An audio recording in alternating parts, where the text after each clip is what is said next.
마태복음 5장 1절로 3절 신약성경 5면에 있습니다. 한 목소리로 합독하시겠습니다. 예수께서 무리를 보시고 산에 올라가 앉으시니 제자들이 나온지라 입을 열어 가르쳐 이르시되 심령이 가난한 자는 복이 있나니 천국이 그들의 것이미요. 아멘. 복음이라고 하는 말을 우리가 많이 듣습니다. 교회 오면 복음 그러죠. 복음 그러면 유앙겔리온이라고 하는 말을 씁니다. 유앙겔리온. 이건 헬라어로 한번 따라해 보시겠어요? 유앙겔리온. 예, 그리고 영어로는 굿뉴스. 굿이 아니라 제가 영어 선생님이었잖아요. 굿뉴스. 한번 멋있게 한번 해보시죠. 굿뉴스. 예, 굿뉴스라 그래요. 좋은 소식인 거예요. 한문으로 보면 복된 소리다 이런 거죠. 그게 복음이에요. 그 좋은 소식이 아니면 복음이 아니에요. 예수님 당시에 이 유앙겔리온이라고 하는 이 단어는 이런 의미로 쓰였다 그래요. 두 가지 경우에 가장 많이 쓰였는데 로마 황제의 아들이 태어났다 그럴 때 유앙겔리온 이렇게 쓴다 그래요. 복음이다, 복된 소식이다 이런 거죠. 또 하나는 전쟁에 이겼을 때, 전쟁에 나가서 우리 군이 이겼을 때에 치면 다 멸망인데 이겨냈을 때 유앙겔리온, 복음이다 이런다는 거죠. 그러니까 황제의 아들이 태어났을 때, 전쟁에서 이겼을 때. 로마서 1장에 가면 이 복음의 의미를 잘 설명하고 있습니다. 로마서 1장 1절에 이렇게 돼 있어요. 성경이 바울은 이렇게 말씀하면서 하나님의 복음을 위하여 택정함을 입었나니, 그 복음을 하나님의 복음이라고 쓰고 있고 이 복음은 그의 아들에 관하여 성경에 미리 약속하신 것이라. 그러면서 3절 같이 한번 읽어주시겠어요? 시작. 그의 아들에 관하여 말하면 육신으로는 다윗의 혈통에서 나셨고, 여기까지요. 육신으로는 다윗의 혈통에서 나셨고, 제가 복음이 쓰이는 첫 번째 의미를 황제의 아들이 태어났을 때 복음이라 그랬다 그랬죠. 그런데 다윗의 혈통, 그 얘기는 다윗은 이스라엘의 황제란 말이에요. 그러니까 다윗의 혈통으로 오셨다라는 것과 4절 또 읽어보시죠. 시작. 성결의 영으로는 죽은 자들 가운데서 부활하사 능력으로 하나님의 아들로 선포되셨으니 곧 우리 주 예수 그리스도시니라. 두 번째는 죽은 자들 가운데서 부활했다. 죽음을 이기고 나오셨다는 거죠. 승리예요. 죽음에서 이겼다. 두 가지 개념을 그대로 여기다 썼어요. 하나님의 아들, 만왕의 왕이신 하나님의 아들이 이 땅에 오셨다라는 것과 죽음을 이기셨다. 그래서 복음이라고 하는 거예요. 복음은 그래서 모든 믿는 자들에게 능력이 되어지고 하나님께서 주신 가장 복된 소식이라는 거죠. 이것이 오늘날 우리에게 어떻게 적용되는지를 팔복을 통해서 말씀하려고 그러는 거예요. 팔복은 8가지 복된 소식이다 그런 거예요. 그러니까 듣는 우리에게 이것이 복된 소식이 돼야 되는 거죠. 보통은 율법과 복음이 다른 점이 있어요. 율법은 우리가 뭘 했을 때 하나님이 그거에 대한 보상을 주신다 이런 개념이에요. 복음은 전혀 다릅니다. 내가 뭘 하고서 보상을 받는다 그러면 그건 뭐 품삯을 받은 거니까 당연한 거죠. 뭘 하지 않았는데 한없는 은혜와 뭔가 선물로 주셨다, 그걸 복음이라 그래요. 한번 하나씩 알아보자는 거죠. 마태복음 5장 1절을 한번 펴보실까요? 마태복음 5장 1절을 아까 읽었지만 다시 한번 읽어보시죠. 시작. 예수께서 무리를 보시고 산에 올라가 앉으시니 제자들이 나온지라 이렇게 말씀하세요. 예수님이 산에 가서 앉으셨더니 제자들이 나왔어요. 그러자 입을 열어 가르쳐 이르시되 이렇게 말씀하세요. 예수님이 산 위에서 뭔가를 가르치는 거예요. 유대인들에게 있어서 산 그러면 출애굽할 때 시내산이 가장 중요한 산이에요. 거기서 하나님의 말씀을 받았거든요. 그 그림을 예수님께서 마태복음 5장에서 그대로 가져오세요. 모세가 산에서 복음을, 율법을 가지고 온 것처럼 예수님께서 산에서 지금 말씀을 선포하는 그런 장면인 거죠. 출애굽기 19장 5절에 보면 율법이 내려오던 장면을 이렇게 말씀하고 있어요. 소리 조금 줄여봐요. 이거 울리고 있어요. 제가 읽어볼게요. 세계가 다 내게 속하였나니 너희가 내 말을 잘 듣고 내 언약을 지키면 너희는 모든 민족 중에서 내 소유가 되겠고 너희가 내게 대하여 제사장 나라가 되려며 거룩한 백성이 되리라. 그리고 이 말을 이스라엘 자손에게 전하라 그럽니다. 그래서 모세가 올라가서 계명 10개를 받아가지고 와요. 10가지 계명을 받아요. 몇 돌판에다 받아가지고 와요? 두 돌판에다가, 두 돌판은 뭐 이렇게 한쪽에는 뭐 4개 써 있고 한쪽에는 6개 써 있고 이렇지 않아요. 10개씩 써 있는 거예요. 똑같은 그 돌판 2개를 주는 거예요. 저게 이제 십계명을 외우기 좋게 저렇게 해놨을 뿐이지, 증언을 삼기 위해서는 2가지가 필요하거든요. 2개가 필요해요. 같은 게. 그래서 십계명 써가지고 내려온 거예요. 십계명 한번 외워보시겠어요? 이런 거예요. 다른 신을 섬기지 마라. 또 우상 섬기지 마라. 세 번째는 내 이름을 망령되이 부르지 마라. 안식일을 거룩하게 지켜라. 요 4가지 먼저 한번 대신계명이라 그래요. 하나님을 향한 계명인데 외우는 거 되게 쉬워요. 한번 제 따라해 보세요. 1절 하나님만 섬겨라. 네. 이상한 우상 섬기지 마라. 삼가 하나님의 이름을 망령되이 일컫지 마라. 네. 그치. 사업만 하지 말고 안식일을 지켜라. 네. 네. 제가 1, 2, 3, 4로다가 했어요. 1절 하나님만 섬겨라.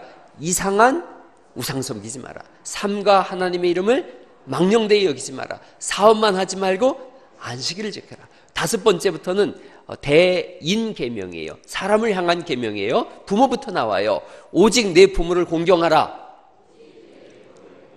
잘 해야 돼요. 공격하라가 아니라 공경하라예요. 6번째, 육혈포로 살인하지 마라. 그렇죠. 7번째, 칠보 단장한 여인 간음하지 마라. 예. 내 팔로 도적질하지 마라. 예. 구구하게 거짓 변명하지 마라. 10원이라도 탐내지 마라. 이렇게 10가지 외우면 되는 거예요. 이제 화면 지워봐봐요. 다 외웠는지, 여러분의 자녀들이 공부를 잘할지 못할지는 여러분에게서 판결이 나는 거예요. 1절, 이상한, 삼가 하나님의 이름을, 그렇죠. 사업만 하지 말고, 오직 내 부모를 육혈포로 칠보단장한 여인, 팔로, 그렇지, 구구하게 거짓 변명하지 마라. 10원이라도 잘하셨어요. 저 옆에 분한테 박수 한번 쳐줘요. 세상에. 그리고 한마디 해줘요. 성도님이 이렇게 똑똑한 줄 오늘 알았습니다. 한번 해줘요. 이런 10가지 계명이에요. 이걸 하나님이 이스라엘 백성들에게 주셨어요. 그러면서 하나님 말씀하는 거예요. 어기면 죽는다 그러는 거예요. 가장 기본적인 법인 거예요. 다 지켜 행하겠습니다 그랬는데 지켜 행하지 못합니다. 자, 이 똑같은 개념을 가지고 이제 예수님이 산에서 제자들에게 복음을 전하시는 거예요. 율법과 복음에 다른 점이 있다는 거예요. 율법은 지켜 행하면 산다라는 거였어요. 근데 복음은 좀 달라요. 어떻게 다르냐면 율법은 내가 지켜 행하여야 하는데 그것을 이루지 못하는 거예요. 모든 사람이 죄를 범하였음에 하나님의 영광에 이뤘다는 거예요? 못 이뤘다는 거예요? 이루지 못했다는 거예요. 그런데 그 이루지 못함으로 인해서 죽을 수밖에 없는 인생에게 예수님이 오신 거예요. 이 땅에 오셔서 우리가 이루지 못한 걸 예수님께서 대신 이루시면서 그 이룬 성과에 대한 복을 우리에게 적용시키겠다는 거예요.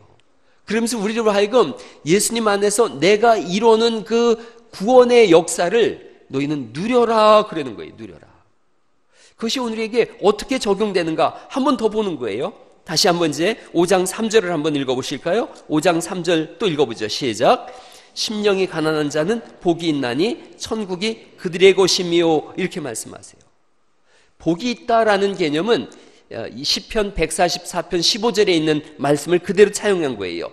여호와를 자기 하나님으로 삼는 백성은 복이 있도다. 이런 말씀이 있어요. 이 말씀은 감탄문이에요. 오 복이 있는 자들이여 여호와를 자기 하나님으로 삼는 자들. 그러니까 하나님을 아버지라고 하는 사람들은 복이 있다는 거예요. 오늘날로 말하면 예수님 믿는 사람들은 복이 있다는 거예요. 무엇이 복인가? 3절은 그렇게 써 있어요. 심령이 가난한 자들에게 복이 있다는 거예요. 심령이 가난한 자들에게 복이 있다. 또 좀 더 생각해 보는 거예요. 심령이 가난하다. 이 말씀은 우리가 우리식으로 해석하면 어려워요. 심령이 가난한 마음? 그럼 나는 가난한 마음을 가져야 되겠다. 나는 불쌍해요. 나는 가난해요. 이런 개념이 전혀 아니에요. 가난이라고 하는 성경적 개념은 많은 구약 성경에 다 그런 개념으로 많이 쓰였는데 무엇인가 결여된 상태를 가난이라 그래요. 결여된 상태 또는 정상에서 벗어난 상태. 가장 큰 결여됨은 죽음이겠죠. 고아를 가난한 자라고 그랬어요, 성경이. 왜 고아가 가난하냐? 부모님이 없는 거예요. 결여된 상태인 거예요. 부모가 결여된 상태예요. 과부, 남편이 결여된 상태인 거예요. 장애, 몸의 어떤 부분이 결여된 상태인 거예요. 불완전한 상태, 그걸 성경은 가난이라 그랬어요. 가장 큰 가난이 그래서 죽음인 거예요. 죽음은 다 뺏어가거든요. 죽음은 가장 치명적인 가난이에요. 그 가난한 심령, 죽을 수밖에 없는 사람들이라는 거죠. 성경이 우리에게 창세기 4장에 보면 26절에 우리 상태를 이렇게 표현하고 있어요. 이렇게 보시면은 셋도 아들을 낳고 그의 이름을 뭐라고 불렀다는 거예요? 에노스라 불렀다는 거예요. 에노스라는 이름 뜻은 죽을 수밖에 없는 존재란 뜻이에요. 그러니까 죽을 수밖에 없는 존재라는 것을 알자 비로소 하나님의 이름을 부른 거예요. 에노스, 죽을 수밖에 없는 존재. 즉 가난한 상태인 거예요. 다 결여된 상태인 거예요. 히브리서 9장 27절 말씀을 한번 같이 읽어보십니다. 시작. 한 번 죽는 것은 사람에게 정해진 것이요 그 후에는 심판이 있으리니. 다 결여된 상태예요. 그런데 이렇게 말씀하는 거예요. 심령이 가난한 자는 복이 있나니. 즉 결여된 상태에 있는 사람들, 죽을 수밖에 없는 존재인 사람들에게는 복이 있나니, 즉 하나님이 함께 하시나니 천국이 그들의 것이다. 결여된 상태, 가난한 상태, 죽을 수밖에 없는 사람들, 그들에게 하나님의 아들이 오셨다는 거예요. 아들이 오셔서 죽음을 이기셨다는 거예요. 그리고 그 복을 우리에게 주셨다는 거예요. 믿는 자에게는 멸망치 않고 영생 얻게 하겠다. 요한복음 3장 16절 말씀을 같이 한번 암송해 보시죠. 시작. 하나님이 세상을 이처럼 사랑하사 독생자를 주셨으니 이는 저를 믿는 자마다 멸망치 않고 영생을 얻게 하려 하심이니라. 영생으로 나가는 거예요. 영원히 죽지 않는 것으로 나가는 거예요. 로마서 5장 21절에 있는 말씀 또 읽어볼까요? 시작. 이는 죄가 사망 안에서 왕노릇한 것 같이 은혜도 또한 의로 말미암아 왕노릇하여 우리 주 예수 그리스도로 말미암아 영생에 이르게 하려 함이라. 가난은 죽는 것인데 하나님이 주신 복이 뭐냐? 영생, 영원한 생명으로 나간다는 거죠. 로마서 6장 22절 말씀 또 읽어보죠. 시작. 그러나 이제는 너희가 죄로부터 해방되고 하나님께 종이 되어 거룩한 이름의 그 마지막은 영생이다. 이렇게 말씀하세요. 예수님이 우리에게 주신 복음이 뭐냐? 죽음에서 영원한 생명으로 옮겨지게 했다는 거예요. 죽을 수밖에 없는 존재, 가난한 심령이었는데 주님이 우리에게 오셔서 하나님 나라를 주셨다. 그게 심령이 가난한 자에게 복이 있는 거예요. 이것을 구약적 개념에서는 가난을 조금 더 현실에 맞게 표현했어요. 우리의 가난이 뭐냐? 우리의 결여됨이 뭐냐? 그것을 육신의 아픔과 고난과 고통으로 표현을 했어요. 그들에게 메시아가 오시겠다는 거예요. 구원자가 오셔서 인생의 모든 역전을 이뤄가겠다는 거예요. 이사야서 35장에 있는 말씀인데 이런 말씀이에요. 또 읽어볼까요? 시작. 광야와 메마른 땅이 기뻐하며 사막이 백합화 같이 피어 즐거워하며 무성하게 피어 기쁜 노래로 즐거워한다. 이렇게 말씀하세요. 기뻐하고 즐거워하고 노래를 부르게 될 거다. 메시아가 오면 그런 일이 일어날 거라는 거예요. 가난한 자들이 기뻐 노래하게 된다는 거예요. 그러면서 구체적으로 5절 말씀부터 보면 이렇게 되어 있습니다. 그때에 맹인의 눈이 어떻게 된다는 거예요? 밝을 거라는 거예요. 맹인은 앞을 못 보는데 장애가 있는데 심령이 가난한 건데 주님이 오셔서 밝혀주겠다는 거예요. 못 듣는 사람의 귀가 열릴 것이고 저는 자는 사슴같이 뛸 것이고 말 못하는 자의 혀는 노래할 것이니 이는 광야에서 물이 솟겠고 사막에서 시내가 흐를 것이다. 광야 같은 심령, 사막 같은 사람들 속에 물이 솟고 또한 물이 시내가 흘러갈 것이다. 이걸 성경이 말씀하고 있어요. 여기서 멈추질 않습니다. 거기에는 사자가 없겠고 사나운 짐승이 그리로 올라가지 아니하므로 그것들을 만나지 않을 것이다. 10절 말씀 같이 한번 읽어보시죠. 시작. 영영한 희락을 띠고 기쁨과 즐거움을 얻으리니 슬픔과 탄식이 사라지리로다. 이렇게 말씀하세요. 메시아가 오시면 결여된 상태인데 양육 강식이 지배하는 사회인데 장애로 인하여 무너진 상태인데 메시아가 오셔서 이 모든 걸 회복시키겠다는 거예요. 그래서 사나운 짐승이 없게 하겠다는 거예요. 거기가 하나님 나라고 그것에 대한 모델이 교회예요. 교회 안은 사자가 없는 거예요. 사나운 짐승이 없는 거예요. 선한 양심으로 가득한 나라, 거기가 교회인 거예요. 심령이 가난한 자들이 왔어요. 결여된 자들이 왔어요. 고통하고 신음하는 자들이 왔어요. 그런데 와서 예수 그리스도를 인하여 벗어나게 되더라는 거예요. 상한 심령이 벗어나는 거예요. 회복이 일어나는 것, 거기가 교회예요. 여러분, 이사야서 60편에 보면 15절 말씀부터 보면 메시아가 오셔서 하신 일이 이런 거예요. 전에는 내가 버림을 당하며 미움을 당하였으므로 내게로 가는 자가 없었으나, 그 다음 읽어볼까요? 시작. 이제는 내가 너를 영원한 아름다움과 대대의 기쁨이 되게 하리니. 예수님이 오셔서 그렇게 해주시겠다는 거예요. 60장 2절 말씀 읽어볼까요? 시작. 다시는 내 해가 지지 아니하며 내 달이 물러가지 아니할 것은 여호와가 내 영원한 빛이 되고 내 슬픔의 날이 끝날 것임이니라. 오늘 이런 은혜가 있기를 간절히 바랍니다. 슬픔이 끝나는 건 거예요. 그래서 이걸 복음이라고 하는 거예요. 그래서 복된 소식이라고 하는 거예요. 그래서 우리가 살아나게 된다는 거예요. 내 공로가 아니라 하나님 쪽에서 이뤄내신 것을 우리에게 적용하셔서 슬픔도 사라지고 눈물도 사라지고 제 대신 화관을 쓰게 하시고 근심과 눈물 대신 기쁨의 노래를 부르게 하겠다는 거예요. 영영한 아름다움이 있을 것이며 대대의 기쁨이 생겨날 것이다. 여러분, 주님이 하시는 일인 거예요. 교회에 와서 여러분이 누리는 복이 이거라는 거예요. 하나님이 그렇게 해주시겠다는 거예요. 교회에 왔을 때, 왔다가 갈 때 아무것도 얻는 게 없는 것 같은 거예요. 그저 답답한 마음으로 왔다가 답답한 마음으로 가요. 그러면 복음이 복음되지 못한 거예요. 근데 왔어요. 인생에 수고하고 무거운 짐을 지고 왔는데 뭔가 특별한 일이 일어난 것 같지도 않은데 예수님이 내 마음에 오셨어요. 그리고 이 수고하고 무거운 짐들이 해결되더라는 거예요. 아픔이 떠나가고 질병에서부터 나음을 얻더라는 거예요. 회복이 일어나더라는 거예요. 예배 때마다 이런 은혜를 경험할 수 있기를 간절히 바랍니다. 주님이 그 일을 반드시 하시겠다는 거예요. 마태복음 11장에 보면 세례 요한이 혼란스러운 거예요. 아무런 역사가 안 일어나거든요. 자기는 감옥에 갇혀 있고 헤로드 왕이 죽인다고 하고 있어요. 혼란스럽자 예수님에게 묻는 거예요. 사람을 보내서 당신이 오실 메시아가 정말 맞습니까? 왜 아무 일도 안 일어나는 겁니까? 예수님께서 마태복음 11장 4절에 왜 아무 일도 안 일어난다고 넌 생각하느냐? 제자들을 보내서 알려주라고 합니다. 마태복음 11장 4절 말씀입니다. 예수께서 대답하여 이르시되 너희가 가서 듣고 보는 것을 요한에게 알리되. 5절 말씀부터 읽어보실까요? 시작.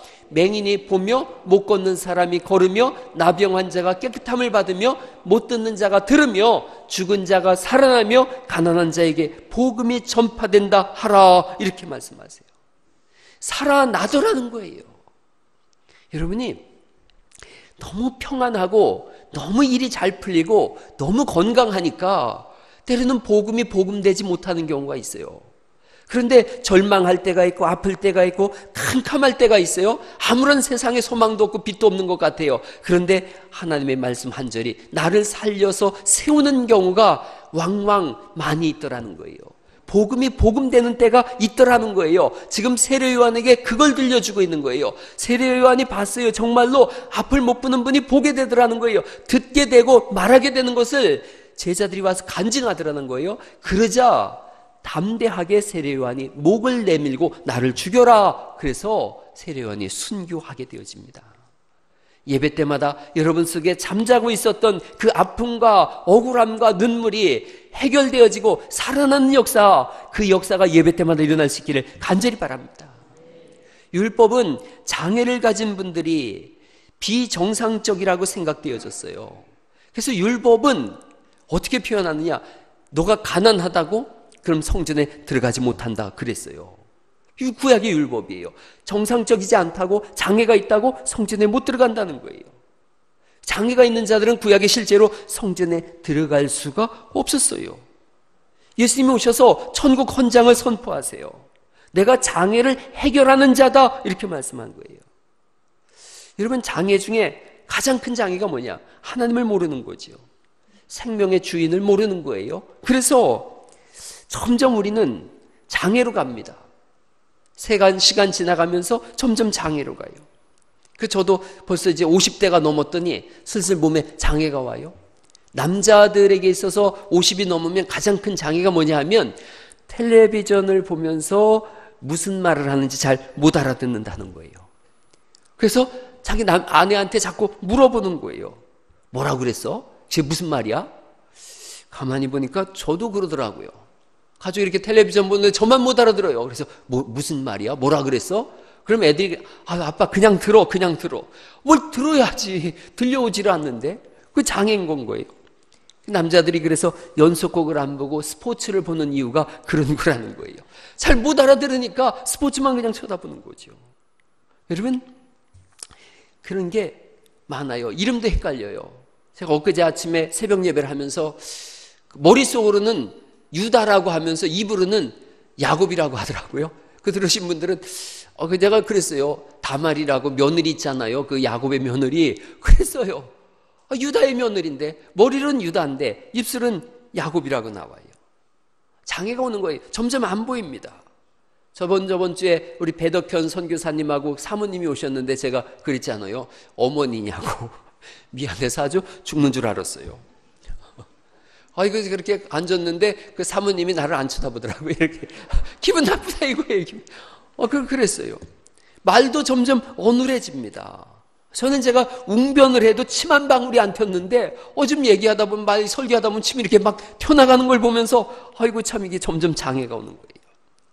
가장 큰 장애가 뭐냐? 가장 큰 장애가 세상을 바라보고 하나님을 바라보지 못하는 거예요. 많은 사람들이, 세상에 사는 사람들이 이 세상이 마지막이라고 생각하는 거예요. 죽은 후에 사라진다고 생각하는 거예요. 그런 장애 속에 복음이 우리에게 온 거예요. 뜻밖의 선물이 온 거예요. 예수님이 오신 거예요. 그래서 하나님 나라 들어가는 길이 되어진 거예요. 사도행전 8장에 보시면, 사도행전 3장에 보면 성전 미문에 앉아있는 걷지 못하는 분이 있어요. 나면서부터 걷지 못했다 그래요. 성전을 들어가지 못하는 거예요. 이게 구약이에요. 장애를 가지고 있으니까 성전에 못 들어간다. 그래서 미문에 앉아서 구걸할 뿐이에요. 여러분, 그가 할 수 있는 일이 하나도 없어요. 그냥 앉아서 주면 먹고 안 주면 굶어 죽는 거예요. 성전에 들어갈 수 없는 사람. 그것을 성경은 심령이 가난한 자라는 거예요.